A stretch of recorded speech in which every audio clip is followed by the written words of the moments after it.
They are intense treatment of 2 sessions per week. What we do is to permit these patients to activate both all good and all bad relationships. And we don't try to correct them, but to help them to experience them fully.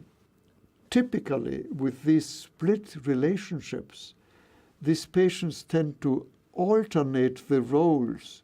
So a patient who feels persecuted one moment, mistreated by the therapist, and the therapist seems as a sadistic enemy.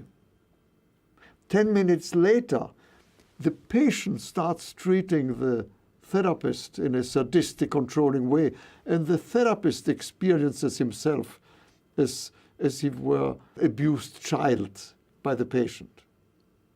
So that the same relationship is enacted with role reversals. And what we do is to help the patient see what the role is in which he is, in which he sees us, same as in mentalization-based therapy. And then we do the same in the reversal, what role he is now and we are. Again, mentalization.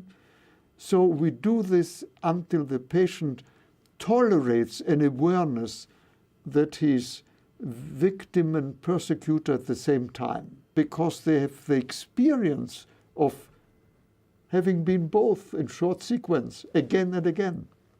We do the same with the segment of idealized relations, with these role reversals. So the patients learn that they have 2 dyadic systems, and they begin to tolerate the awareness without having to keep them separate. And we start interpreting how the split is a protection of an ideal relation. If they don't protect that, they were afraid of being overwhelmed by the bad one. So in a third phase, we help them to become aware of the contradictory aspects of their sense of self and their sense of significant others, in this case of the therapist.